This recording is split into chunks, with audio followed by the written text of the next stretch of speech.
யோவான் 6:30-31. அதற்கு அவர்கள், அப்படியானால் உம்மை விசுவாசிக்கும்படிக்கு நாங்கள் காணத்தக்கதாக நீர் என்ன அடையாளத்தை காண்பிக்கிறீர், என்னத்தை நடப்பிக்கிறீர்? வானத்திலிருந்து அவர்களுக்கு அப்பத்தை புசிக்க கொடுத்தார் என்று எழுதியிருக்கிறபடி நம்முடைய பிதாக்கள் வனாந்தரத்தில் மன்னாவை புசித்தார்களே என்றார்கள் அப்படின்னு. நம்ம எல்லா கண்களை மூடுவோம். நல்ல தகப்பனே, சர்வ வல்லமையுள்ள எங்கள் ஆண்டவரே, இந்த அருமையான வேலைக்காக உமக்கு ஸ்தோத்திரம். நேற்றைய நாள் முழுவதும் உம்முடைய கிருபை, இரக்கம், தயவு எங்களோடு கூட இருந்ததுக்காக உமக்கு நன்றி ஆண்டவரே. இப்பொழுது நீர் எங்களோடு கூட பேசுகிறதான ஒரு நேரம், உடைய வசனத்தினால் இடைகட்டுகிறதான ஒரு நேரம் ஆண்டவரே. ஆண்டவரே, உடைய வசனத்தை அனுப்புங்க, உம்முடைய நாமம் மகிமைப்படுவதாக. எங்கள் ஆண்டவர் இயேசுவின் நாமத்தில் பிதாவே, அல்லேலூயா. யோவான் எழுதின சுவிசேஷம் 6ஆம் அதிகாரத்தில் இஸ்ரவேலர்கள் தேவனை பார்த்து ஒரு காரியத்தை கேட்கிறார்கள். என்ன கேட்குறாங்க அப்படின்னா, இஸ்ரவேலர்களுக்கு எப்பவுமே ஒரு எண்ணம் உண்டு. அதாவது வசனம் சொல்லுது, கிரேக்கர்கள் ஞானத்தை தேடுகிறார்கள், யூதர்கள் அடையாளங்களை தேடுகிறார்கள் அப்படின்னு. இஸ்ரவேலர்கள் எப்பவுமே அடையாளத்தை தான் கேட்பாங்க. ஏதாவது ஒரு அடையாளம் எங்களுக்கு காட்டுங்க அப்படின்னு சொல்லி. நமக்கும் இருக்குது. நம்மளும் இப்போ நம்ம ஏன் இந்த செய்தியை எடுக்கிறோன்னா, ஓரளவுக்கு நம்மளும் இதே கேட்டகரி மக்கள் தான்.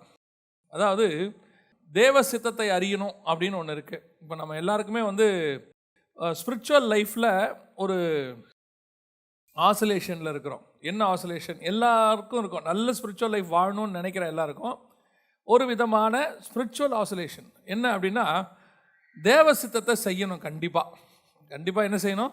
தேவ சித்தம் செய்யணும்னு ஆசை இருக்குது. ஆனால் எது தேவ சித்தம் அப்படின்னு கண்டுபிடிக்கிறதுல கொஞ்சம் பிரச்சனை இருக்குது. இது தேவ சித்தமா இல்லையா? வெளிநாட்டுக்கு வேலைக்கு போகலாமா வேணாமா? இந்த ஏஜென்ட்டுக்கிட்ட பணம் கொடுக்கலாமா வேணாமா? அப்புறம் இந்த படிப்பு படிக்கலாமா வேணாமா? எல்லாத்த விட எக்ஸ்ட்ரீம் ஆசிலேஷன். இந்த பொண்ணை கல்யாணம் பண்ணலாமா வேணாமா? கல்யாணம் பண்ண பிறகு அவனுக்கு ஆசிலேஷன் இருக்குது. கரெக்டாக பண்ணோமா இல்லையா அப்படின்னு சொல்லி 30 வருஷம் கழிச்சும் இருக்குது அவனுக்கு. அதை ஒன்றும் செய்ய முடியாது. சரியா? அப்போது இந்த ஆசிலேஷன் ஒரு ஸ்பிரிச்சுவல் ஆசிலேஷன் இருக்குது. நம்ம செய்யலாமா வேணாமா? ஆனால் நம்ம என்ன செய்கிறோம் அப்படின்னா, இந்த ஆசிலேஷன் வரவே கூடாது நமக்கு. ஆக்சுவலாக இந்த மாதிரி ஒரு காரணம் வரவே கூடாது. ஏன் வரக்கூடாது அப்படின்னா, எப்பொழுது நீங்கள் பரிசுத்த ஆவியை பெற்றுக்கொண்டீர்களோ, எப்போ பரிசுத்த ஆவியானவர் உங்களுக்குள்ளே வந்துட்டாரோ, அவர் உங்களை சகல சத்தியத்துக்குள்ளும் நடத்துவார், வரும் காரியங்களை குறித்து உங்களுக்கு போதிப்பார் அப்படின்னு இருக்கு. அவர் எல்லாத்தையும் உங்களுக்கு சொல்லிடுவார், அத்தனையும் சொல்லிடுவார். அப்போஸ்தலர்களை பாருங்களேன், ஒவ்வொருத்தரும் ஒவ்வொன்றையும் பார்த்தவனே சொல்லிடுவாங்க. பவுல் அவனை உற்று பார்த்து நீதிக்கு பகைஞனே அப்படின்னு சொல்லிடுறான் பரியேசுவை பார்த்து. இன்னொரு இடத்துல எல்லாம் கிளம்புறாங்க பிரயாணத்துக்கு, சொல்கிறான் போகாதீங்க, பயங்கரமான ஒரு புயல் அடிக்கும், நீங்கள் இதாக ஆவீங்கன்னு. இல்லை நாங்கள் போகிறோன்னு போகிறாங்க, நடக்குது, எல்லாரும் பயப்படுறாங்க. அப்போ சொல்கிறான் கவலைப்படாதீங்க, பொருள் தான் சேதம் வரும், உயிர் சேதம் வராது. இந்த தெரிஞ்சுக்கிற ஒரு அனுபவம் இருக்குல்ல நம்ம லைஃப்பில். இந்த மாதிரி ஒரு எல்லா சிச்சுவேஷன்லையும் இப்படி ஒன்று இருக்குது. இன்னும் சொல்லப்போனால் டெய்லி இருக்குது ஏதோ ஒரு டிசிஷன் எடுக்கிறதுக்கு. அப்போ நம்ம எல்லாருமே என்ன பண்ணுறோன்னா, ஆண்டவர்கிட்ட இந்த யூதர்கள் மாதிரி மாறிடுறோம். ஒரு இடத்துல எப்படி மாறுவோம்? ஏதாவது ஒரு அடையாளத்தை ஆண்டவர் நமக்கு காட்டணும். யூதர்கள் தான் அடையாளங்களை தேடுவாங்க. நீங்கள் நானும் அடையாளங்களை தேடுறவங்கள தேவன்கிட்டயே கேட்குறவங்க.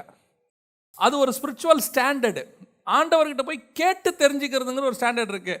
ஏன்னா நமக்குள்ள பரிசுத்த ஆவியானவர் இருக்கிறார். அவர் நமக்கு போதிப்பார், சகலத்தையும் சொல்லி கொடுப்பார். நம்ம அந்த ஸ்டாண்டர்டுக்கே போகலை. நம்ம எந்த ஸ்டாண்டர்டோடு நின்றுக்கிறோம் அப்படின்னா, யூதர்கள் ஸ்டாண்டர்டோடய நின்றுக்கிறோம். ஏதாவது ஒரு அடையாளத்தை எங்களுக்கு காட்டுங்க ஆண்டவரே. யூதர்கள் அப்படி தான் கேட்குறாங்க, ஏதாவது ஒரு அடையாளத்தை காட்டுங்க. நம்மள ஒரு சிலர்லாம் ஒரு அடையாளத்தை அவனாக ஃபிக்ஸ் பண்ணிப்பான் அடையாளத்தை. இப்போ இவனே ஃபிக்ஸ் பண்ணிக்கிறான் பாருங்க அடையாளத்தை. அவனே கேட்குறான், எங்களுக்கு என்னத்தை காண்பிக்கிறீர் அப்படின்னு கேட்டுட்டு ஆண்டவருக்கு ஒரு ஆப்ஷன் கொடுக்குறான். எங்களுடைய பிதாக்கள் காலத்தில் எங்களுக்கு வானத்திலேருந்து ஒரு மன்னாவை அனுப்பி என்ன பண்ணார்? எங்களுக்கு ஒரு அடையாளத்தை கொடுத்தாரு. அந்த மாதிரி நீர் ஏதாவது செய்கிறீரா? நம்மளும் அதே சுச்சுவேஷனில் தானே இருக்கிறோம். பைபிளில் எவ்வளோ அடையாளத்தை காட்டியிருக்கிறீர் ஆண்டவரே, எங்களுக்கு ஒரு அடையாளத்தை காட்ட மாட்டீங்களா அப்படின்னு சொல்லி நம்ம எல்லாரும் என்ன பண்ணிக்கிறோம்? ஒரு அடையாளம் வச்சுக்கிறோம். நான் எதிர்பார்த்தா மாதிரி அவங்களே எனக்கு கூப்பிட்டாங்கன்னா அது தேவசித்தம் தான். அவங்க கூப்பிடாட்டி தேவசித்தம் இல்லை. இந்த மாதிரி நமக்கு நாம என்ன பண்ணுறோம்? ஆளாளுக்கு ஒரு அடையாளத்தை ஃபிக்ஸ் பண்ணிக்கிட்டு ஆண்டவர்கிட்ட போயிட்டு இது தேவசித்தமா எனக்கு சொல்லுங்கள், அடையாளத்தை காட்டுங்கள் அப்படின்னு சொல்கிறோம். ஆனால் நம்முடைய தேவன் நம்ம மேலே ரொம்ப அன்புள்ளவர். நம்முடைய ஸ்டாண்டர்ட் குறைவாக இருந்தாலும் அவர் விட்டு கொடுக்கறது இல்லை நம்மளை. நியாயமாக என்ன பண்ணணும்? போய் முதல்ல காத்திருந்து ஜெபம் பண்ணு, தேவ சத்தம் கேட்கும், நீ என்ன செய்ய தெரிஞ்சுக்கோ அப்படின்னு சொல்லணும். ஆண்டவர் என்ன செய்கிறாரு? நம்ம மேலே கிருபை உள்ளவர்.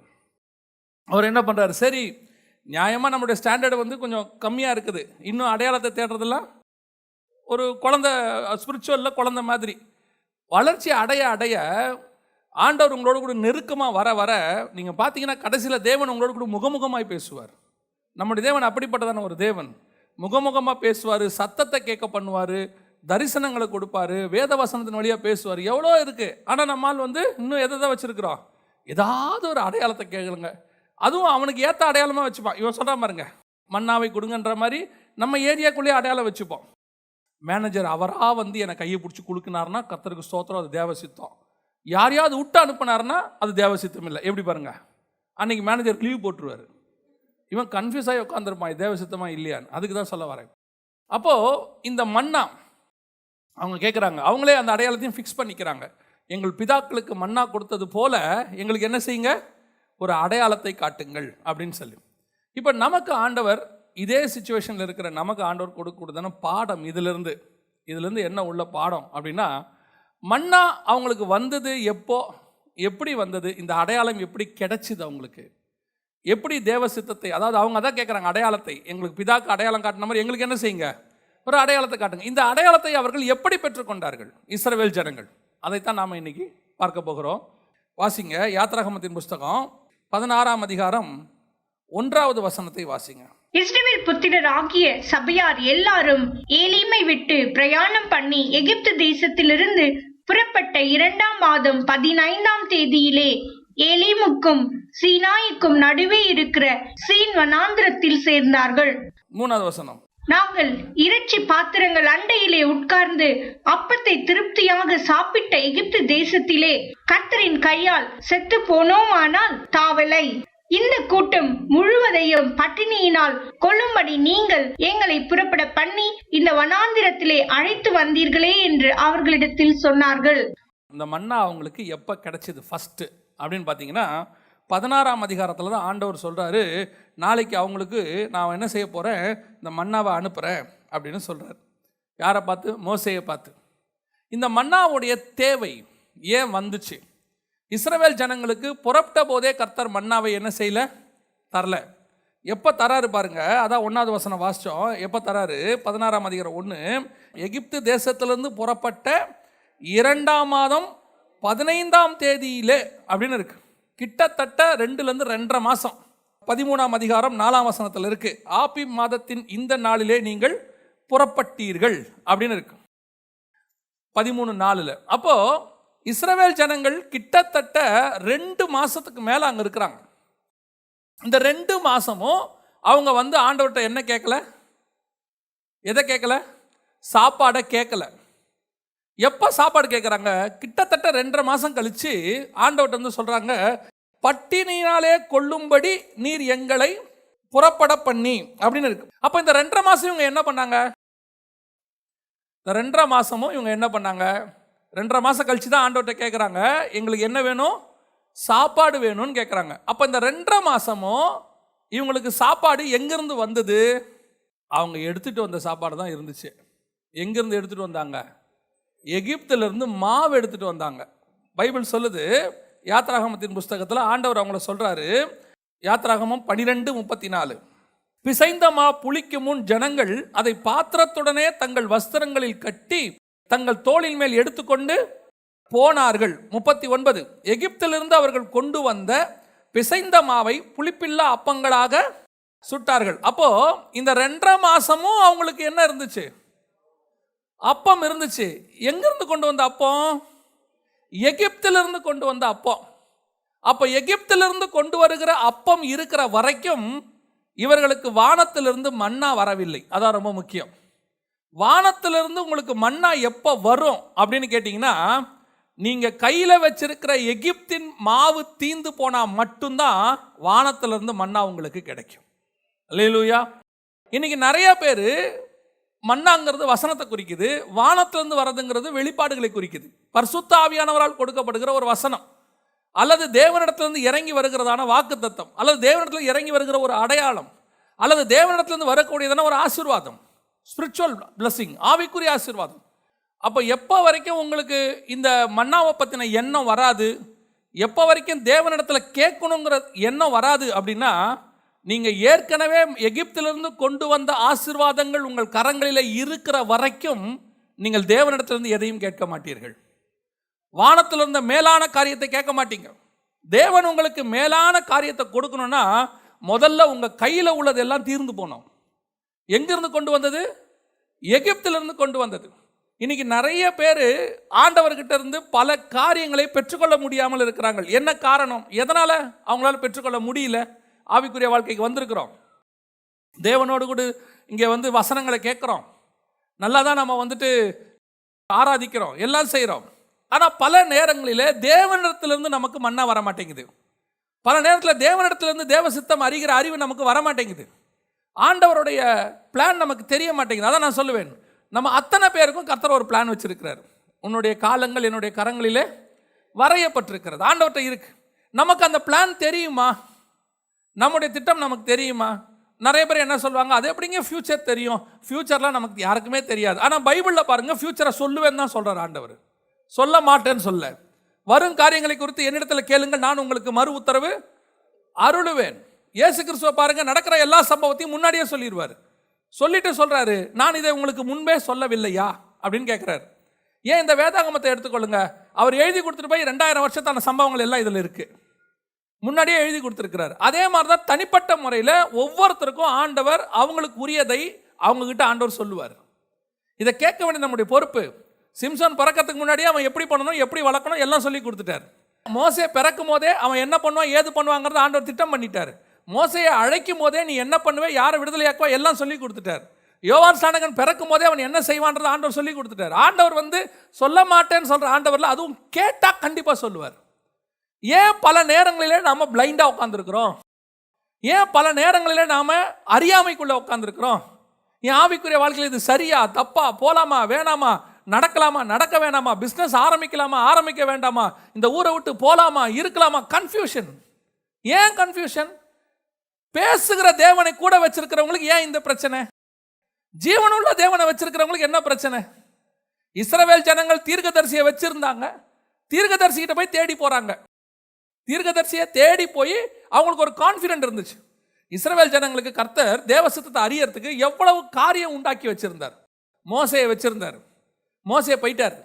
மோசே போன பிறகு ஆரோனுடைய குடும்பத்தார் அவங்களும் போறாங்க. சரி, ஊரிம் தும்மிம்னு ஒன்று வச்சிருந்தார் தேவ சித்தத்தை அறியறதுக்கு, அதுவும் போச்சு. அதுக்கு பிறகு தீர்க்கதரிசிகளை கொண்டாடுறாரு. தீர்க்கதரிசிகிட்ட போய் கேட்குறாங்க. இது இல்லாமல் ஞான திருஷ்டிக்காரன் இவ்வளவு, அதாவது இதெல்லாம் வெளியே வச்சிருக்காரு. ஸ்பிரிச்சுவலி அவங்க தேவனோட கூட கனெக்ட் ஆக முடியாததுனால வெளியே தேவசத்தை தெரியறதுக்கு இவ்வளோ காரியங்களை இஸ்ரவேலருக்கு வச்சிருக்கிறார். ஆனால் உங்களுக்கு எனக்கோ அப்படி இல்லை. புதிய ஏற்பாட்டில் உள்ளுக்குள்ளேயே வச்சிருக்கிறார், பரிசுத்த ஆவியானவரை வச்சிருக்கிறார், வசனத்தை கையில் கொடுத்துருக்கிறார். இந்த வசனம் எத்தனை முறை நம்மோட பேசி இருக்குது, ஆனால் நம்ம வசனத்தை வாசிக்க மாட்டோம். நம்ம கூட பரிசுத்த ஆவியானவர் பேசுவார், ஆனால் நாம் அவரோட கூட பேச மாட்டோம். நம்மோடு கூட ஆண்டவர், நீங்கள் தேவ சமூகத்தில் உட்காந்தீங்கன்னா இங்கிருந்து கர்த்தர் பேசுவார், ஆனால் வரமாட்டோம். வந்தாலும் தூங்குவான். ஆனால் கேட்டு பாருங்க, ஆண்டவர் என்ன நினைக்கிறாருன்னே தெரியல, ஆண்டவர் எனக்கு என்ன சொல்றாரே தெரியல. உடனே நம்ம என்ன பண்றோம், ஆல்டர்னேட்டா பழைய ஏற்பாட்டு தீர்க்கதரிசி விசுவாசிகள் மாதிரி, இஸ்ரவேலர்கள் மாதிரி யாராவது ஒருத்தரை பிடிச்சி வச்சுக்கிறோம், யாராவது ஒரு ஊழியக்காரனை பிடிச்சிக்கிறோம். உடனே அவருக்கு ஒரு ஃபோன், பாஸ்டர் பிரதர் நீங்க தான் ஜெபம் பண்ணி சொல்லணும், எங்களுக்கு எல்லாமே நீங்க தான். எதுக்கு அவர் ஜெபம் பண்ணி சொல்லணும்? Old testament method. புதிய ஏற்பாட்டில் தேவன் உனக்குள்ளே வாசம் பண்ணுகிறார். நீங்க தேவ சித்தத்தை அறியணும். வானத்திலிருந்து மன்னா வருது, யோசிச்சு பாருங்க. இது புதிய ஏற்பாட்டை பொறுத்த வரைக்கும் பரலோகத்திலிருந்து கொடுக்கக்கூடிய தூதர்கள் உண்ணும் உணவுன்னு இருக்கு. தேவன் பரலோகத்திலிருந்து நமக்கு ஆகாரத்தை அனுப்புகிறார். அந்த மன்னாவை பிட்டு தராராம் இயேசு கிறிஸ்து, நமக்கு தராரு. நம்ம ஏன் அதை வாங்க மாட்டேங்கிறோம் அப்படின்னா, இன்னும் நம்மக்கிட்ட எகிப்தோடைய சாப்பாடு இருக்கு. இது இருக்கிற வரைக்கும் உங்களால் அதுக்கு மேலே ஆசை வராது, அது மேலே தேவை வராது. இந்த எகிப்து சாப்பாடு முடியணும் முதல்ல. பவுல் அழகா இதை அப்படியே இன்னொரு இடத்துல சொல்றாரு பாருங்க, வாசிங்க. பிலிப்பியருக்கு எழுதின நிருபம் 3ஆம் அதிகாரம் 8வது வசனத்தை வாசிங்க. அது மாத்திரம் அல்ல, எனக்கு லாபமாய் இருந்தவைகள் கர்த்தராகிய கிறிஸ்து இயேசுவை அறிகிற அறிவின் மேன்மைக்காக எல்லாவற்றையும் நஷ்டம் என்று, அவ்வளோதான் முடிஞ்சிருச்சு. எல்லாத்தையும் நீ நஷ்டமும் குப்பையும் என்று விட்டா மட்டும்தான் தேவனை அறிகிற அறிவுங்கிற வானத்தின் மன்னா உனக்குள்ள வரும். தேவனை அறிகிற அறிவு வரணும். அந்த தேவனை அறிகிற அறிவு வந்தா தான் உங்க வாழ்க்கையில நீங்க எல்லாத்தையுமே நடப்பிக்க முடியும். You must know the will of God. இல்ல, you must know the God. நமக்கு என்ன தெரியும்? எனக்கு இயேசுவை தெரியும். என்ன தெரியும்? இயேசு எனக்காக வந்தார், மரித்தார், உயிரோடு கூட எழுந்தார், மீண்டும் வரப்போகிறார். இதை நீங்க சொல்ல வேணாம், உலகத்தானும் சொல்லுவான். அப்ப அவங்களுக்கு தெரிஞ்ச அதே அளவு தான் உங்களுக்கும் எனக்கும் இயேசுவை பத்தி தெரியுதுன்னு சொன்னா, எனக்கு இன்னும் எகிப்து மன்னா தான் கையில் இருக்கு. எகிப்து அப்பம் தான் என் கையில் இருக்கு. வானத்திலிருந்து வந்த அப்பம் இல்லை. அந்த வானத்திலிருந்து வர்ற அப்பம் எனக்கு வரணும். தேவனை அறிகிற அறிவு எனக்கு வரணும். கர்த்தருடைய சித்தம் என்னன்றது தெரிகிற அறிவு வரணும். அப்படி வரணும்னா முதல்ல இந்த உலகத்திலிருந்து நீங்கள் எடுத்துக்கொண்டு வந்த உங்களுடைய சகல காரியங்களையும் நீங்கள் விட வேண்டியது அவசியமா இருக்கு. பவுல் யார் தெரியுமா? கமாலியல் பாதத்தில் படித்தவர், நியாயப்பிரமாணத்தின்படி குற்றம் சாட்ட முடியாதவர், கிட்டத்தட்ட 3-4 லாங்குவேஜ் பேசக்கூடியவர். கிரேக்க மொழியும் பேசுறாரு, எபிரேய மொழியும் பேசுறாரு, ரோம மொழியும் பேசுறாரு. 3-4 லாங்குவேஜ் பேசுறாரு. இவ்வளவும் தெரியும். இது மட்டும் இல்லாதபடிக்கு நியாயப்பிரமாணத்தை கரைச்சு குடிச்சவர், பரிசேயன். இவ்வளவு இருக்கு. அவர் சொல்றாரு, ஆனா இவ்வளத்தை வச்சுக்கிட்டு இருந்தேன்னா என்னால இயேசுவை அறிகிற அறிவுக்குள்ள போக முடியாது. ஏன்? நான் இதை வச்சுக்கிட்டு அவரை தேடுவேன். இன்னைக்கு நிறைய பேர் கடவுள் இருக்கான்னு ப்ரூஃப் பண்ணுங்கிறான். எப்படி ப்ரூஃப் பண்ணணுன்னு உடனே அவன் சொல்லுவான் பாருங்களேன். இந்த மாதிரி நான் டேபிளை காட்டுறேன், இந்த மாதிரி நான் சேரை காட்டுறேன், இங்கே பாரு ஒரு பொருளை காட்டுறேன், இப்போ அதே மாதிரி உங்கள் கடவுளை காட்டும்பா. இவன் என்ன பண்ணுறான்னா, இவனுக்கு இருக்கிற உலக அறிவை வச்சுக்கிட்டு கடவுளை தேடுறான். உலக அறிவை வச்சுக்கிட்டு கடவுளை தேட முடியாது. ஏன்னா உலக அறிவை வச்சுட்டு உலகத்துக்குள்ளே இருக்கிறத தேடலாம். உலக அறிவை வச்சுட்டு உலகத்துக்கு வெளியே இருக்கிறத தேட முடியாது. சயின்ஸுக்கு அப்புறம் ஆண்டவர் இல்லை, ஆண்டவருக்கு அப்புறம் தான் சயின்ஸு. அப்போ நீங்கள் சயின்ஸை வச்சு எப்படி ஆண்டவரை தேடுவீங்க? ஆண்டவரை வச்சுக்கிட்டுல சயின்ஸை தேடணும். கம்ப்யூட்டர் மனுஷனை நடத்துது நம்ம சொல்கிறோம், ஆனால் கம்ப்யூட்டருடைய கண்ட்ரோல் யார் கையில் தான் இருக்குது? மனுஷன் கையில் தான் இருக்குது. என்னைக்கு இருந்தாலும் கம்ப்யூட்டர் மனுஷனோட மேலே மாறவே முடியாது. ஏன்னா கம்ப்யூட்டரோட கிரியேட்டர் அவன், அது கிரியேஷன். கிரியேஷனை வச்சு கிரியேட்டரை நம்ம முடிவு பண்ண முடியாது, கிரியேட்டரை வச்சு தான் கிரியேஷனை முடிவு பண்ண முடியும். இன்னைக்கு நிறைய பேர் என்ன சொல்கிறாங்க, இந்த உலக அறிவை வச்சுக்கிட்டு ஞானத்தை வச்சுக்கிட்டு தேவனை தேட முயற்சிக்கிறாங்க. நம்மளும் அப்படித்தான். பல நேரங்களில் நமக்கு பயங்கரமான நாலேஜ் இருக்குது, நல்லா படிச்சிருக்கிறோம். அது ப்ரொஃபஷனல் கோர்ஸ் படிச்சிருப்போம், பிஹெச்டி பண்ணியிருப்போம், டாக்டரேட் பண்ணியிருப்போம், பயங்கரமான எக்ஸ்பீரியன்ஸ் இருக்கும். இன்னும் சொல்ல போனால் பிஸ்னஸில் அப்படி ஒரு எக்ஸ்பீரியன்ஸ் இருக்கும். உங்களை கூப்பிட்டு செமினார் கொடுக்க சொல்லுவாங்க. இது எல்லாத்தையும் நீங்கள் வச்சுக்கோங்க. இதெல்லாம் எகிப்து மாவு, 2.5 மாதம் உதவும். ஆனால் ஸ்பிரிச்சுவலி நீங்கள் பட்டினியாக தான் இருப்பீங்க. ஒரு நாள் ஸ்பிரிச்சுவல் பட்டினி இருக்கும். அது வரணும்னா இது தீரணும், இது இல்லாமல் போகணும். இது இல்லாமல் போகிற நிலை வந்தால்தான் ஆண்டவரே நான் ஒன்றும் இல்லைங்கிற இடத்துக்கு நீங்கள் வரணும். அப்படி வந்தால் தான் தேவனை அறிகிற அறிவு வரும். சிலர் இன்னைக்கு இந்த யூடியூப்லாம் வந்துருச்சு, நிறையா வீடியோஸ் வந்துருச்சு, வாட்ஸ்அப் இருக்குது, எல்லாம் இருக்குது. ஸோ நம்ம என்ன பண்ணுறோம், நிறைய அந்த உலக ஞானத்தை தேடுறோம் நம்மளே. இப்போலாம் ஒரு 3 நிமிஷம் வீடியோ வருது, பிரபஞ்சம் உண்டானது எப்படி. அடுத்து 4 நிமிஷம் வீடியோ வருது, டைனாசர் இறந்தது எப்படி. அடுத்து இந்த தியரி எப்படி.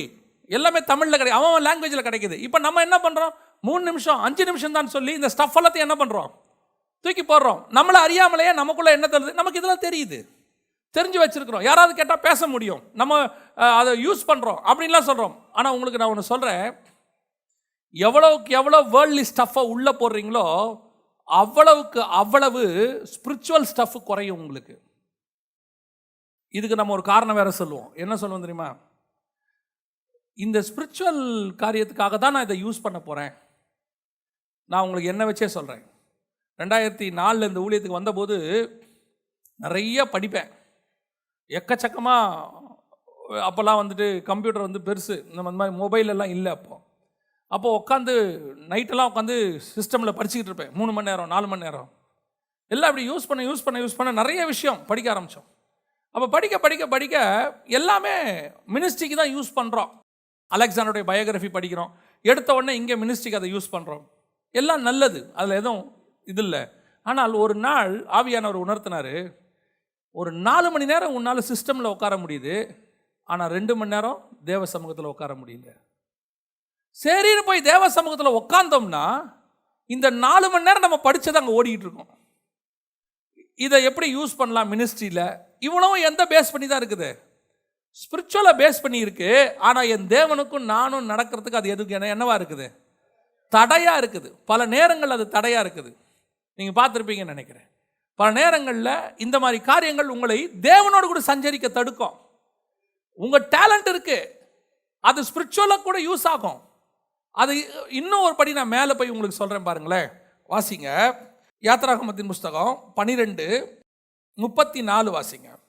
பிசைந்த மா புளிக்கும் முன் ஜனங்கள் அதை பாத்திரத்துடனே தங்கள் வஸ்திரங்களில் கட்டி தங்கள் தோள் மேல் எடுத்துக்கொண்டு போனார்கள்.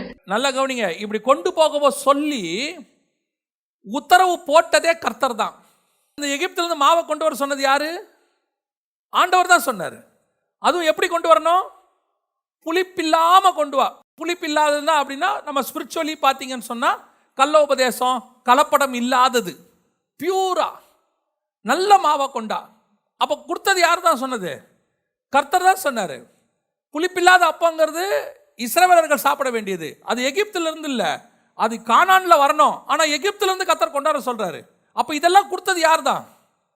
கர்த்தர் தான் கொடுத்தாரு. ஆனால் ஒரு நாள் வரும், அடுத்த மன்னா வரணும்னா கர்த்தர் கொடுத்த இதை விட்டா தான் நீ அடுத்த மன்னாவை பெற முடியும். இதை கொடுத்ததும் கர்த்தர் தான். நான் சொல்றது உங்களுக்கு புரியுதா? இதை கொடுத்ததும் கர்த்தர் தான். இப்போ எகிப்தில் மோசேயை கொண்டு போய் பார்வோன் வீட்டில் வளர வச்சது யாரு? கர்த்தர் தான் வளர வச்சார். அப்படிதானே? வளர வச்சார். ரைட். வாசிங்க அப்போஸ்தலர் நடபடிகள் 7:22 வசனம் வாசிங்க. மோசே எகிப்தியருடைய சகல சாஸ்திரங்களிலும் கற்பிக்கப்பட்டு வாக்கிலும் செய்கையிலும் வல்லவனானான். அப்போ மோசேயை கொண்டு போய் எகிப்தில் வச்சு இதெல்லாம் படிக்கிறதுக்கு பர்மிஷன் கொடுத்தது யார் தான்? கர்த்தர் தான் கொடுத்தாரு. அவர் தான் காப்பாற்றுறாரு மோசேயை கொண்டு போய் பார்வோன் வீட்டில். அப்போ அவங்க அதை படிக்க வைக்கிறாங்க, எல்லாம் பண்றாரு. ஆனால் இந்த மோசேயை ஆண்டவர் பயன்படுத்த வேண்டும் என்று சொன்னால் எகிப்திலிருந்து கொண்டு வரப்பட்ட புளிப்பில்லாத இந்த மாவை தீர்ந்து போக வேண்டும். அது இல்லாம போன மோசேக்கு அப்பதான் மோசேயை எப்படி பயன்படுத்த முடியும்? கர்த்தர் எடுத்து பயன்படுத்த முடியும். ஏன்னா எகிப்தில் போய் மோசே பார்வோன்கிட்ட பேச சொன்னான்னு வச்சுங்களேன், ஆண்டவர் பேச சொன்னா மோசே சூப்பரா பேசுவார். ஏன்னா மோசேக்கு என்ன தெரியும்? எகிப்தின் சாஸ்திரம் எல்லாம் தெரியும். வாக்கில் வல்லவன். பார்வோன்லாம் ஒன்றும் செய்ய முடியாது. மோசே கிட்ட ஒன்றுமே செய்ய முடியாது. மோசே கிட்ட போய் ஆண்டவர் மட்டும் அந்த ஒரு எகிப்தியனுக்கு சண்டை வந்தோன்னு கொண்டு போட்டான்ல, அன்னைக்கு மட்டும் பார்வோன்கிட்ட போய் பேசு, நான் கூட இருக்கிறேன், பேசி எல்லாரும் விடுதலையாக்க சொன்னா சூப்பராக பேசுவான், தைரியமாக பேசுவான். கர்த்தருக்கு தேவை எகிப்தின் கலைகளை கொண்டு பார்வோனை ஜெயிப்பது அல்ல. கர்த்தருக்கு தேவை என் வல்லமையை கொண்டு பார்வோனை ஜெயிப்பது. இப்போ மோசே என்ன பண்றாரு? வனாந்தரத்துக்கு கூட்டிட்டு போயிடுறாரு. ஏன்? 40 வருஷம் ஆடு மேய் மோசே. ஏங்க இந்த பார்வோன்ட்ட பேசுறதுக்கு நான் 40 வருஷம் ஏங்க ஆடு மேய்க்கணும்? 40 வயசுல வாலிபனா இருக்கேன், இப்போ அனுப்பி விடுங்க, எகிப்துக்கு தைரியமா போவேன், எனக்கு சண்டை போட முடியும், எல்லாம் செய்ய முடியும். 80 வயசு நான் எப்படி போவேன்? நீ 80 வயசு வரைக்கும் வனாந்தரத்தில் இரு. ஏன்? எதுக்காக இருக்கணும்? வாசிங்க யாத்திராகமத்தின் புஸ்தகம் 4:10 வசனம் வாசிங்க. அப்பொழுது மோசே கர்த்தரை நோக்கி, ஆண்டவரே, இதற்கு முன்னாவது தேவரீர் உமது அடியேனோடே பேசினதற்கு பின்னாவது நான் வாக்கு வல்லவன் அல்ல, நான் திக்கு வாயும் மந்த நாவும் உள்ளவன் என்றான். அடியானோடு தேவரீர் பேசினதற்கு பின்னாவது நான் வாக்கில் வல்லவன் அல்ல.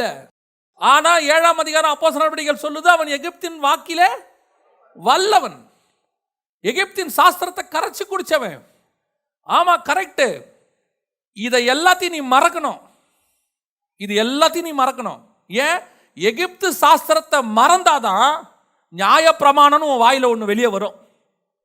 மலை மேல இருந்து நியாயப்பிரமாணத்தை நீ வாங்கணும்னா ஏற்கனவே உன் நாக்கில் எகிப்தோடைய சாஸ்திரம் இருக்கு, அதை தள்ளு, அது வெளியே போட்டோம். 40 வருஷம் எகிப்தில் படிச்சிய அதை மறக்கிறதுக்கு 40 வருஷம் ஆகும். 40 வருஷம் எகிப்தில் படிச்சதை 40 வருஷம் நீ மறக்கணும். நீ மறந்துட்டு திக்குவாயும் மந்தனாவா மாறு. எனக்கு அது பிரச்சனை இல்லை மோசே. நீ எனக்கு ஒன்றும் பேச தெரியாத மாறு, அது எனக்கு பிரச்சனை இல்லை, நான் பேச வச்சிருவேன். ஆனால் நீ என்னை அறிகிற அறிவுக்கு வரணும்னா எல்லாம் வெறுமையானா மட்டும்தான் முடியும். எதையாவது ஸ்டஃபோட வந்தினா என்னால் ஒன்றுமே பண்ண முடியாது. நீ எகிப்தின் மாவை வச்சிருக்கிற வரைக்கும் என்னால் மன்னாவை கொடுக்கவே முடியாதுப்பா உனக்கு. நீ பரலோகத்திலிருந்து தேவனிடத்திலிருந்து திட்டத்தை வாங்கணும், மகிமையை இறக்கணும், கர்த்தனத்திலிருந்து வெளிப்பாடுகளை பெற்றுக்கொள்ளணும், வசனத்தில் வெளிப்பாடுகளை பெறணும், தரிசனத்தை பெறணும், தேவ திட்டத்தை அறியணும்னா உன் மண்டைக்குள்ள ஏற்கனவே நிறைய ஸ்டஃப் இருக்கு. நீ படித்த ஸ்டஃப் இருக்கு, நான்கிற அறிவு இருக்கு, எனக்கு தெரியுங்கிற ஞானம் இருக்கு. நான் அதெல்லாம் சிலர்லாம் பார்த்தீங்கன்னா ஒரு வேர்டை கூட சேர்த்துப்பான். கர்த்தருடைய கிருபையில எனக்கு எல்லாம் தெரியும். ஆண்டவர் சொல்றாரு எதுவும் தெரியாதுன்னு சொல்லு, அந்த இடத்துக்கு வா. அது வர்ற வரைக்கும் நீ ஆடுதான் மேய்க்கணும். ஏங்க எனக்கு ஒரு வேலையும் இல்லை, இதுக்கா என்னை எகிப்திலிருந்து கூப்பிட்டு வந்தீங்க, இதுக்கா நான் ரட்சிக்கப்பட்டேன், இதுக்கா சர்ச்சில் இருக்கிறேன், எனக்கு இன்ஜினியரிங் தெரியும், எனக்கு எலக்ட்ரிக்கல் தெரியும், பிளம்பிங் தெரியும், எனக்கு இன்டீரியர் தெரியும், எனக்கு ஒரு சர்ச்சை நடத்துறது எப்படின்னு தெரியும், இவ்வளவும் இருக்கு, நல்லா பிரசங்கம் பண்ணுவேன், என்னை ஏன் பாஸ்டர் அனுமதிக்க மாட்டீங்க? இவ்வளவும் தெரியும், அதனால தான் அனுமதிக்க மாட்டோம். ஏன் நீ போய் நின்னா எப்படி நிப்ப தெரியுமா? சோ அண்ட் சோ பி,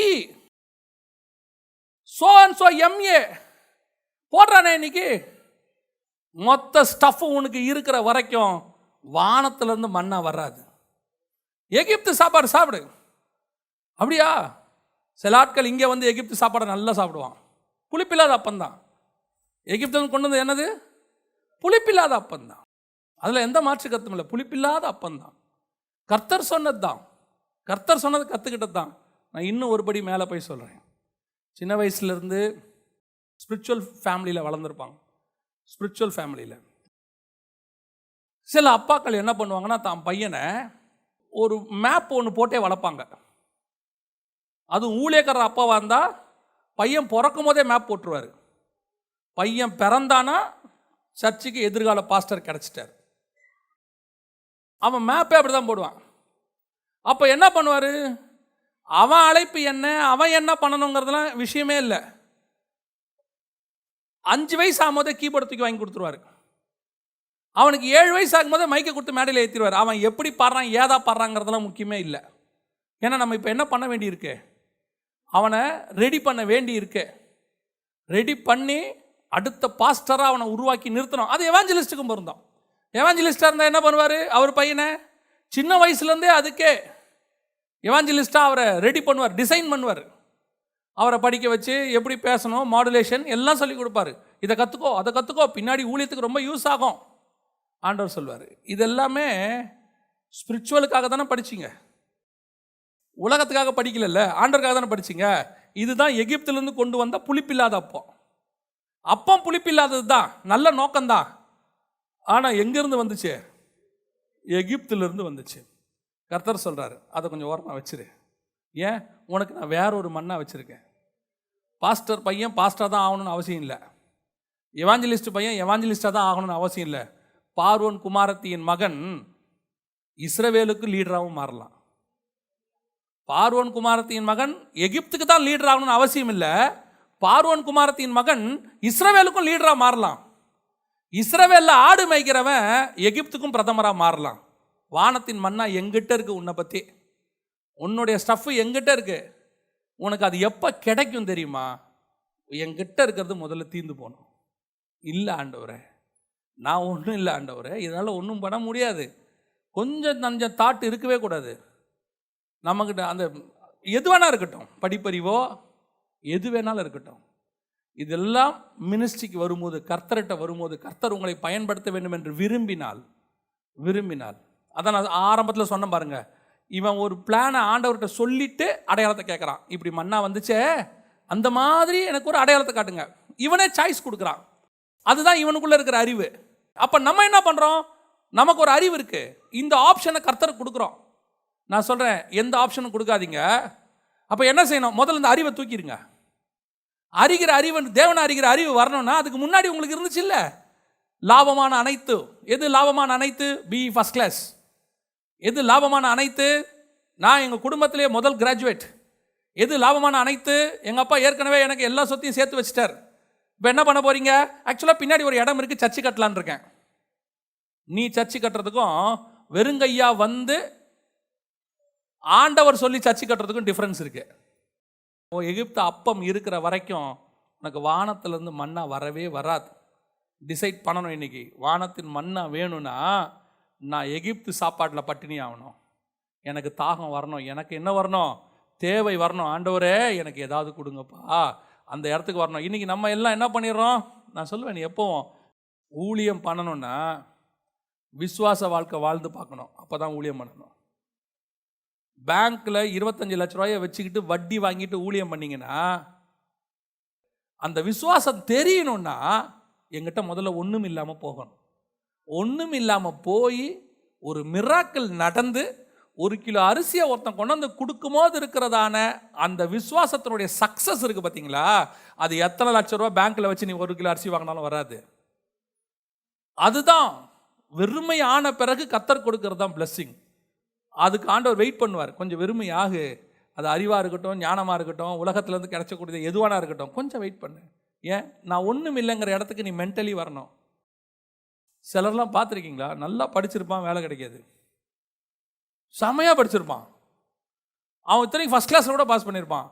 அவனை விட மட்டமானவனுக்கு வேலை கிடைச்சிரும், இவனுக்கு வேலை கிடைக்காது. இவன் நம்மகிட்ட ஜோம் பண்ணும்போது அவர் கேட்பார், ஏன் எனக்கு நடக்கலை? உங்கள்கிட்ட சர்டிஃபிகேட் இருக்குது, சர்டிஃபிகேட்டை விட அந்த கோர்ஸில் இருக்கிற பெருமை உன் மண்டையில் அதிகமாக இருக்குது. உனக்கு என்னைக்கும் வானத்தில் இருக்கிற மண்ணாதான்பா முக்கியம். எகிப்து அப்பம் ஒரு நாள் தீர்ந்து போகும், ஒரு நாள் இல்லாமல் போகும். 2வது வாசிங்க, யாத்ராகமத்தின் புஸ்தகம் 16ஆம் அதிகாரம் 8ஆம் வசனம் வாசிங்க. பின்னும் மோசே, சாயங்காலத்தில் நீங்கள் புசிக்கிறதற்கு கர்த்தர் உங்களுக்கு இறைச்சியையும் விடியற் காலத்தில் நீங்கள் திருப்தி அடைகிறதற்கு அப்பத்தையும் கொடுக்கையில் இது விளங்கும். கர்த்தருக்கு விரோதமாக நீங்கள் முறுமுறுத்த உங்கள் முறுமுறுப்புகளை அவர் கேட்டார். நாங்கள் எம்மாத்திரம்? உங்கள் முறுமுறுப்புகள் எங்களுக்கு அல்ல, கர்த்தருக்கே விரோதமாயிருக்கிறது என்றான். நல்லா கவனிச்சுக்கொள்ளுங்க. இப்போ இவங்க என்ன கேட்டாங்க ஆண்டவரை பார்த்து? 3வது வசனத்துல, நாங்கள் இறைச்சி பாத்திரங்கண்டையில் உட்கார்ந்து அப்பத்தை திருப்தியாய் சாப்பிட்ட எகிப்து தேசத்திலே அப்படின்னு இருக்கு. எகிப்தில் உட்காந்து இவன் என்னென்ன சாப்பிட்ருக்கிறான்? இறைச்சியும் சாப்பிட்ருக்கிறான், அப்பத்தையும் சாப்பிட்ருக்கான். இப்போ ஆண்டவர்கிட்ட என்ன கேட்குறான்? இறைச்சியும் வேணும், அப்பமும் வேணும்னு மறைமுகமாக கேட்குறான். கர்த்தர் சொல்கிறாரு, சாயங்காலத்தில் உனக்கு என்ன வரும்? இறைச்சி வரும். ஆனால் விடியற் காலத்தில் என்ன வரும்?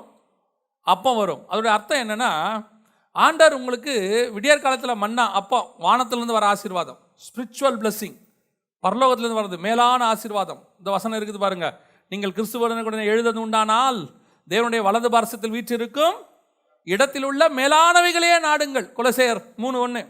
மேலானவைகளே நாடுங்கள். அதான் வானத்திலேருந்து வர்றது, மேலானவைகளே நாடுங்கள். சரி, அதனால கூட நான் இன்னொன்று தரேன்.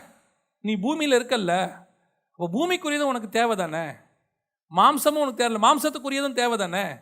மாம்சத்துக்குரியதை நான் தரமாட்டேன்னு சொல்லலை, அதையும் தரேன். சாயங்காலத்தில் என்ன தரேன்? இறைச்சியை தரேன். விடியற் காலத்தில் என்ன தரேன்? அப்பத்தை தரேன். ஆனால் இறைச்சிக்கும் அப்பத்துக்கும் என்ன வித்தியாசம்? அந்த வசனம் சொல்லுது பாருங்க அழகா. 16ஆம் அதிகாரம் 8ஆம் வசனத்தில், பின்னும் மோசே, சாயங்காலத்தில் நீங்கள் புசிக்கிறதற்கு கர்த்தர் உங்களுக்கு இறைச்சியையும் விடியற் காலத்தில் நீங்கள் திருப்தி அடைவதற்கு. இது புசிக்கிறதுக்குன்னு சொல்லலை, இது எதுக்கு? திருப்தி. அதோட அர்த்தம் என்ன? ஆப்போசிட்டா யோசிங்க.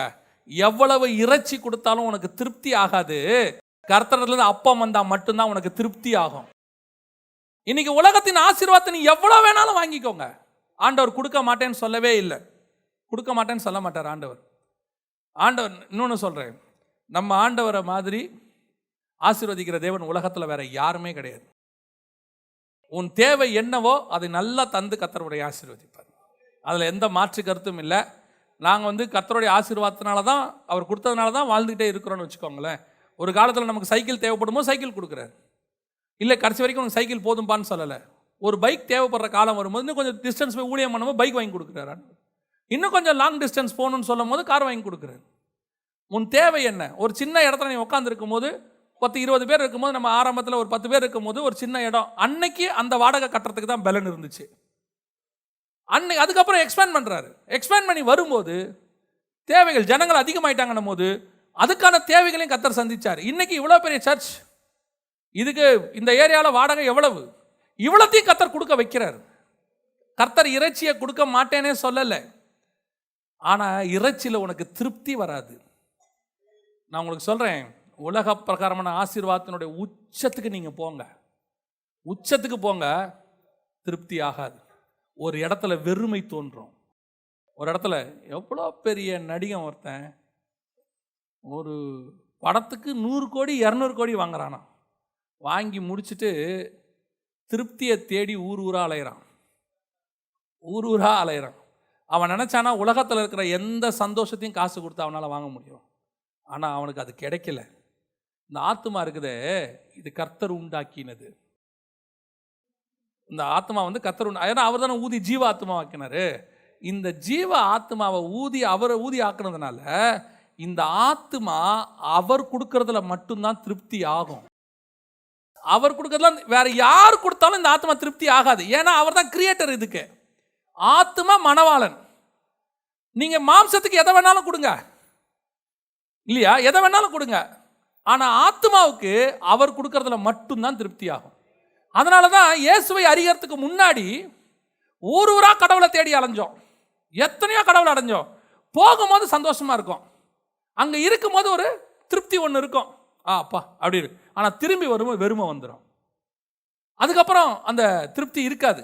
ஆனால் பாருங்க, என்னைக்கு இயேசு கிறிஸ்துவை நான் சொந்த ரட்சகராக அறிந்து கொண்டேனோ அதுக்கப்புறம் என் ஆத்மாவுக்கு தேவையே வரல, அது திருப்தி அடைந்து விட்டது. என் தேவனை நான் சந்தித்து விட்டேன், இன்னொருத்தரை சந்திக்க வேண்டிய அவசியம் எனக்கு கிடையாதுன்னு ஆயிப்போச்சு. இதுதான் திருப்தி. இந்த ஆத்மாவுக்கு அதான் திருப்தி கொடுக்கும். நிறைய பேர் ஆண்டவர் கொடுக்குற மாம்சத்தில் திருப்தியாக ட்ரை பண்ணுறான், மாம்சத்தில் திருப்தியாக ட்ரை பண்ணுறாங்க. அப்படியே ஆண்டவர் சொல்ல, நான் தரேன், சாயங்காலம் கொடுக்குறேன், காலைல வரைக்கும் சாப்பிடு, இரவு முழுக்க சாப்பிடு, எவ்வளோ வேணாலும் சாப்பிடு. ஆனால் காலையில் உனக்கு என்ன வராது, திருப்தி வராது. ஆனால் காலையில் ஒன்று தருவேன் பாரு, வானத்துலேருந்து தருவேன் பாரு, அது பனி விலகும் போது அந்த ஏர்லி மார்னிங்கில் அதிகாலையில் என்னை தேடுகிறவன் கண்டடைகிறான். நான் உங்களுக்கு சொல்கிறேன், காலை வேளையில் தேவ சமூகத்தில் உட்காந்து ஒரு ப்ரெசன்ஸில் நீங்கள் தியானம் பண்ணி பாருங்க, பைபிள் வாசித்து பாருங்க, அதுக்கு ஈக்குவலான நேரத்தை நீங்கள் வேற எதுலையுமே பார்க்க முடியாது.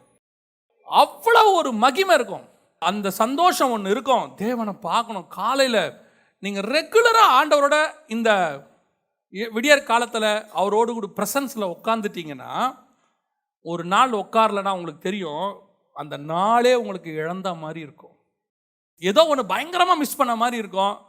ஒரு பையனுடைய வாழ்க்கையில் நடந்த சம்பவம், ஒரு வாலிப பையன் வாழ்க்கையில் நடந்த சம்பவம். அவன் தினந்தோறும் தேவ சமூகத்தில் காலையில் காத்திருக்கிற ஒருத்தன், டெய்லி காத்திருப்பான். அப்போது அவனுடைய ஜெப நேரம் வந்து மத்தியானம், ஆஃபீஸ் ஹவர்ஸில் 1 மணி நேரம் அவன் கேப் கொடுப்பாங்க, அந்த 1 மணி நேரம் அவன் ஜெபம் பண்ணுவான். ஒரு நாள் ஆஃபீஸ் ஹவர்ஸில் முடிச்சுட்டு ஜெபம் பண்ண போகிறதுக்கு முன்னாடி அவன் ஏதோ ஒன்று வேலை நடக்கும்போது ஒரு சின்ன ஆக்சிடெண்ட் ஆயிடுச்சு, பயங்கரமாக ஆக்சிடெண்ட். ஹாஸ்பிட்டலில் தூக்கிட்டு போயிட்டாங்க. தூக்கிட்டு போயிட்டு அந்த ஜெப நேரம் வருது, 12 மணிலேருந்து 1 மணி வரைக்கும் இவன் அன்கான்ஷியஸில் இருக்கான். இது வந்து நடந்த சம்பவம், அதுக்கப்புறம் டாக்டர் சொன்னது. அந்த 12 மணிலேருந்து 1 மணி வரைக்கும் அந்த பையன் பக்கத்தில் எந்த டாக்டர்ஸும் போகவே முடியல. ஒரு விதமான ப்ரெசன்ஸ், ரூமுக்குள்ளேயே போக முடியல. இவங்களுக்கும் புரியல, என்ன பண்ணுறதுன்னு தெரியல. இவங்க பேசிட்டு இருக்காங்க, என்ன நடக்குது, எல்லாம் அந்த பையன்கிட்ட போகல, ஒரு மாதிரி இருக்குங்க, போக முடியல. கரெக்டாக 1 மணி தாண்டி போய் பார்க்குறாங்க, அவன் ஹீல் ஆகியிருக்கான். அப்போது அந்த பையனை கேட்குறாங்க, என்னப்பா நடந்துச்சுன்னு. அந்த பையன் சொன்ன சாட்சி, நீ டெய்லி என்னை பார்க்க 12 மணிக்கு வருவ, இன்னைக்கு உன்னை பார்க்க நான் வந்தேன், நீ வர முடியாதுன்றதுனால. நம்ம தேவன் அப்படிப்பட்டதான ஒரு தேவன், அவ்வளவு சென்சிட்டிவாக கூட இருப்பார். நீ இறைச்சியில் திருப்தியை பார்க்க நினைக்காதீங்க. பணத்தில் உங்களுக்கு திருப்தி வராது, நம்பர் தான் இருக்கும், அதில் வந்து ஒரு சந்தோஷம் இருக்கும், அப்பா சாவர வரைக்கும் நம்மக்கிட்ட பணம் இருக்குடான்னு. ஆனால் அதில் திருப்தி வராது, ஒரு வெறுமை இருக்கும். எவ்வளோ வேணாலும் சாப்பிட்டு பாருங்கள், நீங்கள் எவ்வளோ வேணாலும் இடம் வாங்கி போட்டு பாருங்கள், எவ்வளோ வேணாலும் போடுங்க, ஆனால் உங்கள் வாழ்க்கையில் என்ன இருக்கும், ஒரு வெறுமை இருந்துகிட்டே இருக்கும். அட் த சேம் டைம் நீங்கள் தேவனோடு கூட சஞ்சரிக்க தொடங்குங்க, ஆண்டவரோடு கூட பேச தொடங்குங்க, வசனத்தை தியானிக்க தொடங்குங்க. ஒரு நாள் உங்களால் இது எல்லாத்தை விட, நான் வசனத்திலேருந்து உங்களுக்கு சொல்லணுன்னா, ஆபிரகாம் தேசத்தை சுதந்திரிக்கிறாரு. பேரப்பிள்ளை வரைக்கும் பார்த்துறாரு, யாக்கோபு வரைக்கும் பார்த்துறாரு. வசனத்தின்படி பார்த்தீங்கன்னா அவன் யாக்கோபு ஈசாக்கு என்பவரோடு கூட கூடாரங்களில் குடியிருந்தான் இருக்கு. இவ்வளத்தையும் பார்த்துட்டாரு. அவருடைய சொத்து எப்படி இருந்துச்சாமா? பூமி தாங்கக்கூடாததாக இருந்தது. அந்த ஊழியக்காரன் சொல்கிறான் போய் லாபான்கிட்ட, அவர் செல்வச்சீமானாக இருக்கிறார் அப்படிங்கிறான். அவ்வளோ பெரிய கோடீஸ்வரன், அவ்வளோ ஒரு நாடு இஸ்ரவேலுங்கிற நாடே கர்த்தர் என்ன பண்ணிட்டார், அவனுக்கு வாக்கு பண்ணிட்டாரு. பேரப்பிள்ளை வரைக்கும் பார்த்துட்டான். இவ்வளத்தையும் பார்த்த பிறகு அவன் சொல்கிறான், இதை அல்ல, இதிலும் மேன்மையான பரமதேசத்தையே அவன் நாடினான். இந்த அறிவு எப்போ வரும் தெரியுமா? நமக்கு 60 வயசில் வரும், 70 வயசில் வரும். எல்லாம் பண்ணிட்டு பிள்ளைங்கள்லாம் செட்டில் பண்ணிட்டோம். இப்போ என்ன பண்ணலாம்? ஒரு வெறுமை வரும். அப்போ தான் பைபிளை பிரிப்பாங்க. அப்போ அவங்களுக்கு தோணும், இத்தனை வருஷம் வேஸ்ட் பண்ணிட்டோமேன்னு. ஆண்டவர் சொல்கிறாரு, நீங்கள் 60 வரக்கூடாது, இப்போவே வரணும், இப்போவே வரணும், இப்போவே ஆண்டவரோடு கூட சஞ்சரிக்க தொடங்கணும், ஆண்டவரோடு கூட பேச தொடங்கணும். இன்றைக்கி நீங்கள் எல்லாம் 8 மணி நேரம் வேலைக்கு, ஒரு 6 மணி நேரம் தூக்கத்துக்கு, 14 மணி நேரம் போயிடுச்சு, மிச்சம் ஃபோன் பேசுறது எல்லாம் போய் ஆண்டவர்கிட்ட கேட்டு பாருங்க. No time, no time. 70க்கு அப்புறம் ஒன்லி டைம். டைம் போகவே மாட்டேங்குது. என்ன பண்ணுறதுனே தெரில. பைபிளை தான் வாசிக்கிறேன். அப்போ வாசிச்சு தப்பாக சொல்லலை, அப்போ வாசிச்சு இப்போ நீ வாசினா உன்னை எடுத்து கர்த்தர் பயன்படுத்த முடியும். உன்னை கொண்டு கர்த்தர் பெரிய காரியங்களை செய்ய முடியும். இப்போ நீ இறைச்சியில் திருப்தி ஆயிட்டினா உனக்கு விடியற் காலத்தின் மன்னா மேலே இருக்கிற திருப்தி வராது. ஆண்டவர் சொல்கிறாரு, இறைச்சியை நான் தரேன், பூமிக்குரிய ஆசீர்வாதத்தை நான் தரேன், இல்லைன்னே சொல்லலை. உனக்கு சாப்பாட்டுக்கு தரேன், ட்ரெஸ்ஸுக்கு தரேன், இருக்கை பாருங்க. திடீர்னு லாக்டவுன், கிட்டத்தட்ட 20 மீட்டிங் 30 மீட்டிங் கேன்சல் 6 மாதத்துக்கு. ஒரு மாதத்துக்கு 4 மீட்டிங்னா கணக்கு பண்ணுங்க, 24 மீட்டிங்க்கு மேலே கேன்சல். என்ன பண்ணுறதுனே தெரியாது. வேறு ஒன்றும் செய்யலை, பதறவும் இல்லை, அதை பற்றி யோசிக்கவும் இல்லை. நமக்கு ஒன்று தெரியும், அழைத்தவர் உண்மை உள்ளவர், ஒரு நாளும் கை விடவே மாட்டார். நான் சொல்லுவேன், நான் இதுவரைக்கும் பண்ண ஊழியங்களில் எனக்கு ஆண்டவர் கொடுத்த ஆசீர்வாதத்தை விட என்னை 6 மாதம் எங்கள் அப்பா என்னை உட்கார வச்சு சாப்பாடு போட்டார். நான் சொல்லுவேன், எங்கள் அப்பா உட்கார வச்சு எனக்கு சாப்பாடு போட்டார். எப்படி போட்டார்னு கேட்டிங்கன்னா, நான் ஊழியத்துக்கு போகும்போது நான் சாப்பிட்டதை விட நல்லா சாப்பிட வச்சார். என்ன காரணம்? நான் வேலைக்கு போகும்போது நல்லா சாப்பிட்டேன், இந்த நேரத்தில் ஒன்றும் இல்லாமல் கஷ்டப்படுறமே நான் நினைக்கக்கூடாதுன்னு எங்கள் அப்பா என்ன நினச்சார். எங்கள் அப்பா, நான் சொல்கிறது ஏசப்பாவை சொல்கிறேன், நான் இறைச்சியால் திருப்தியே ஆகலை. ஆண்டவர் இறைச்சிக்கு தேவையானதெல்லாம் கொடுத்துட்டாரு, ஒரு குறையும் இல்லை எனக்கு. ஆண்டவரின் ஆசீர்வாதமாக தான் வச்சிருக்கிறார். இறைச்சி எனக்கு போதுமானதாக இருக்கிறது, ஆனால் திருப்தி இல்லை. திருப்தி எதில் இருக்குது தெரியுமா? ஒரு வசனத்தை தியானிக்கும் போது கிடைக்கிற வெளிப்பாடு இருக்குது பாருங்க. அதை நம்ம யார்ட்டையாவது ஷேர் பண்ணுற பாருங்க உட்காந்து. அவங்க அதை கேட்கும் போது அவங்க சொல்லுவாங்க, நல்லா இருக்குது பிரதர் அப்படின்னு. அந்த கேட்கறதுல தான் இருக்கு. அதுதான் மகிமை, விடியற் காலத்து மகிமை. அது அப்பத்தில் தான் கிடைக்கும், இறைச்சியில் கிடைக்காது. உலக ஆசீர்வாதத்தினால அது கிடைக்கவே கிடைக்காது. எத்தனை பேர் உங்களை பயங்கரமாக புகழ்ந்தாலும் அது கிடைக்காது. எவ்வளோ சொத்து வச்சாலும் கிடைக்காது. அது கர்த்தரோடு இருந்தால் மட்டும்தான் கிடைக்கும். அதை அனுபவிச்சு பாருங்க. ஆண்டவர் சொல்கிறாரு, அதுதான் அடையாளம். வெறும் மண்ண அடையாளம் இல்லைப்பா, உனக்கு ஒரு திருப்தி இருக்கு பாரு. நீ சொல்கிற பாரு, என் தேவனாகிய கர்த்தர் என்னை போஷிக்கிறார்னு, அதுதான் அடையாளம். கடைசியாய் ஒரு காரியம் வாசியுங்கள். யாத்ராகமத்தின் புஸ்தகம் 16ஆம் அதிகாரம் 7வது வசனத்தை வாசிங்க. விடியற் காலத்தில் கர்த்தருடைய மகிமையையும் காண்பீர்கள். கர்த்தருக்கு விரோதமான உங்கள் முறுமுறுப்புகளை அவர் கேட்டார். நீங்கள் எங்களுக்கு விரோதமாய் முறுமுறுக்கிறதற்கு நாங்கள் எம்மாத்திரம் என்றார்கள். சாயங்காலத்தில் என்ன பண்ணாங்க? இறைச்சியை கண்டாங்க. விடியற் காலத்தில் என்ன பார்த்தாங்க? மகிமையை கண்டாங்க. அது வெறும் அப்பம் மட்டும் இல்லை, அது உள்ள என்ன இருக்குது? ஒரு மகிமை இருக்கிறது. அந்த மகிமை பரலோகத்திலிருந்து வரக்கூடியதான ஒரு மகிமை. அந்த மகிமை தான் இம்பார்ட்டன்ட். இப்போ பாருங்க, மோசே ஆண்டவர்கிட்ட முச்செடியில் ஒரு மகிமையை பார்க்குறாரு, அப்புறம் ஒரு மகிமையை மலை மேலே பார்க்குறாரு, அப்புறம் ஒரு மகிமையை எங்கே பார்க்குறாரு? இந்த கண்மலை வெடிப்பில் வச்சு பார்க்குறாரு. அதுக்கப்புறமும் ஒரு மகிமையை பார்த்தாரு. எங்கே பார்த்தாரு? இயேசுவோட மறுமலையில் முகமுகமாக பார்க்குறாரு. இவ்வளோ மகிமையை மோசே பார்த்துட்டாரு. ஆனால் எபிரேயர் 11:39 சொல்லுது, விசுவாசத்தினாலே இவர்கள் எல்லாரும் நற்சாட்சி பண்ணப்பட்டும் வாக்குத்தத்தம் பண்ணப்பட்டதை அடையாமல் போனார்கள். இப்போ இவங்களும் மகிமையை பார்க்குறாங்க. வானத்திலேருந்து மன்னா வரும்போது மோசே என்ன சொல்கிறாரு? மகிமையை காண்பீர்கள். இதெல்லாம் பார்க்குறாங்க. ஆனால் இயேசு சொல்கிறாரு, உங்கள் பிதாக்கள் சாப்பிட்ட மன்னா இருக்குதே, அது அல்ல. இங்கே ஒருத்தர் நிற்கிறார் பாருங்க, இதுதான் உண்மையான மகிமை. நானே ஜீவ அப்பம். அந்த மன்னா அவை புசித்தவர்கள் மரித்தார்கள். இந்த மன்னாவை புசிக்கிறவர்கள் நித்திய ஜீவனை அடைவார்கள். அல்லேலூயா. இப்போ நீங்களும் நானும் மன்னாவை புசிக்கிறோம். அவங்க புசிச்ச மன்னாவை அல்ல, வேறொரு அடையாளம் இருக்கு. அது உன்னதத்திலிருந்து உங்களுக்கு மகிமை உண்டாகிறது. அல்லேலூயா. அந்த மகிமையை தான் வாஞ்சிக்கணும், அந்த மகிமையை விரும்பணும். அதான் வசனம் சொல்றது, அவர்கள் மகிமையின் மேல் மகிமை அடைந்து. திருப்தி மட்டும் வரக்கூடாது. மோசேக்கு அந்த திருப்தியே வரல.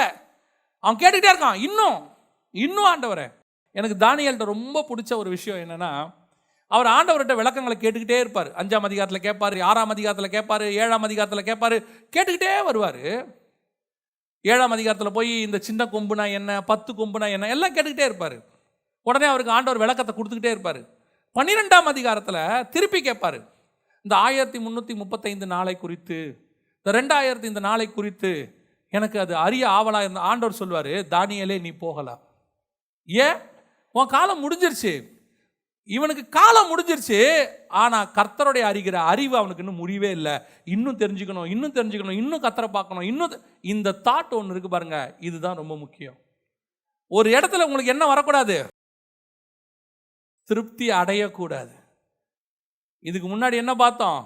அந்த மன்னா உங்களை என்ன பார்க்கும்? உலக மன்னா ஒரு திருப்தி ஆக்கும். மாம்சம் உண்டாக்காத திருப்தியை உலகத்திலிருந்து வரக்கூடிய கர்த்தருடைய வசனம் திருப்தி உண்டாக்கும். ஆனால் நீங்க என்ன ஆகக்கூடாது?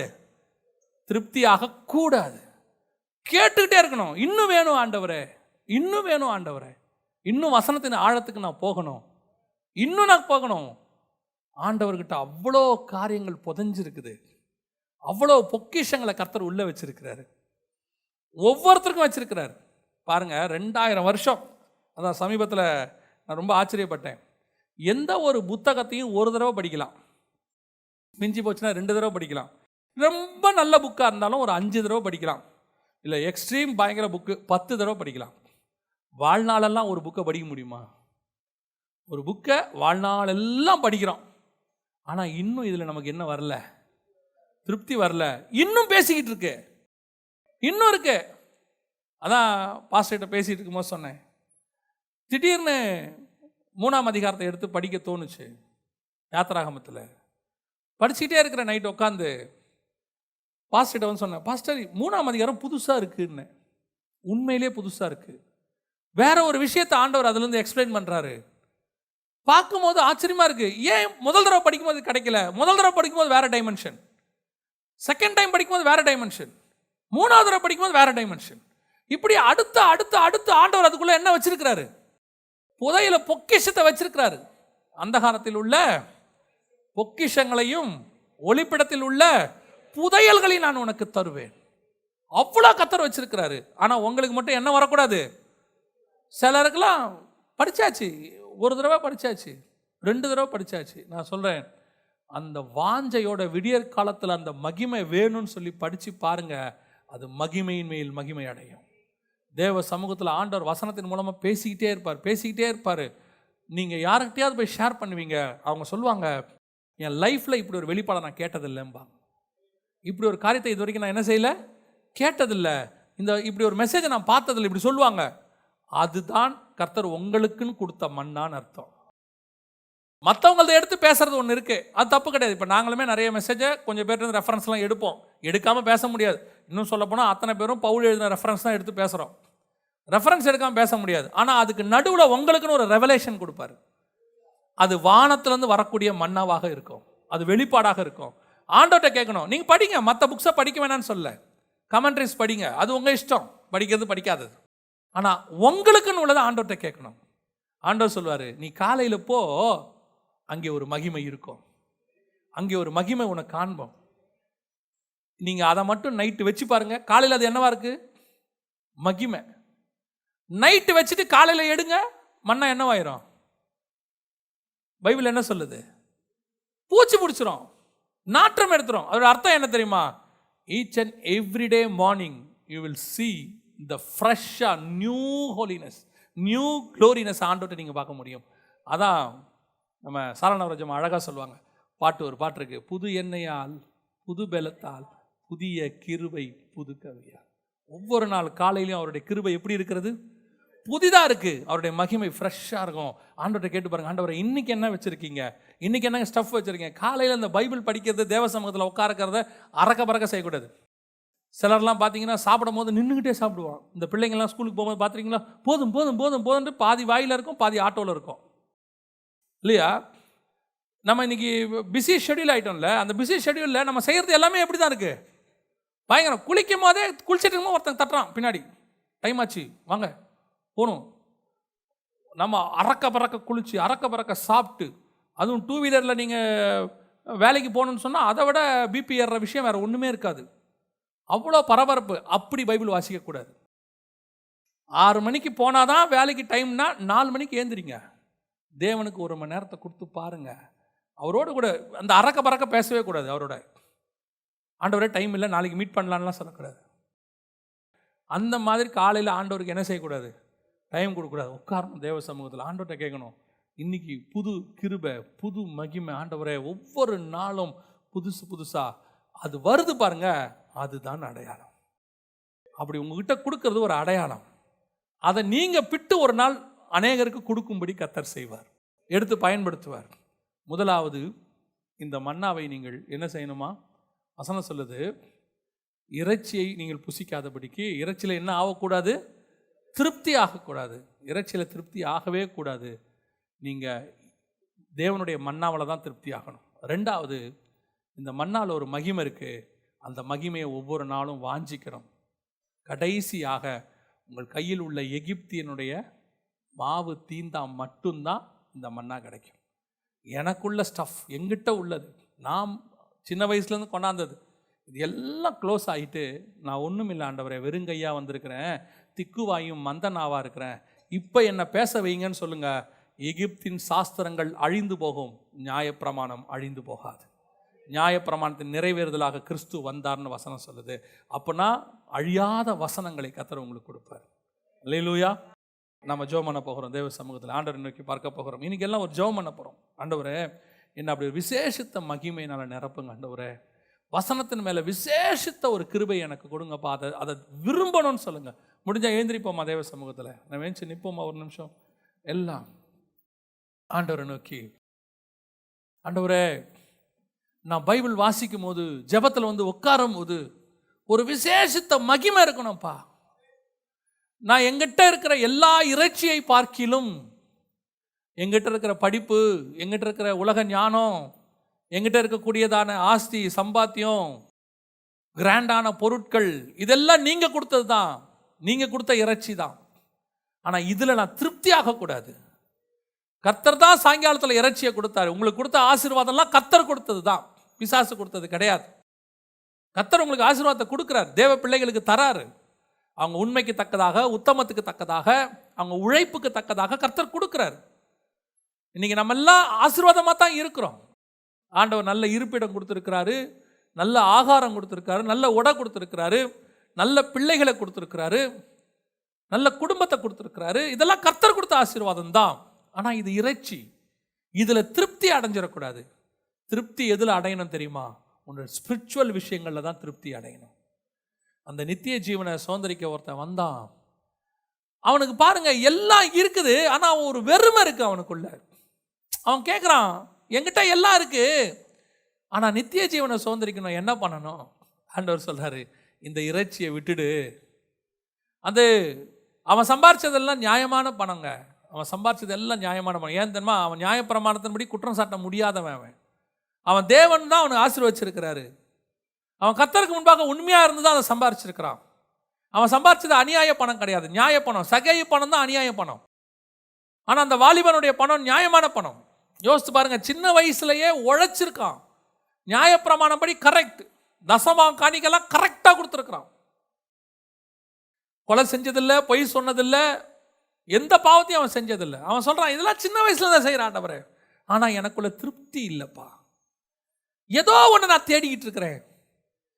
அதுதான் நித்திய ஜீவன். ஆண்டவர் சொல்றாரு, இந்த இறைச்சியை விற்று இவைகளை விட்டு விடு, என் சிலுவை எடுத்துக்கொண்டு என்னை பின்பற்றி வா, நீ நித்திய ஜீவனை சுதந்திரித்துக் கொள்வாய். இந்த அறிவு 60 வயசுல வரக்கூடாது, 70 வயசுல வரக்கூடாது, இப்பவே வரணும். ஆண்டவரே, இதெல்லாம் மாயை ஆண்டவரே.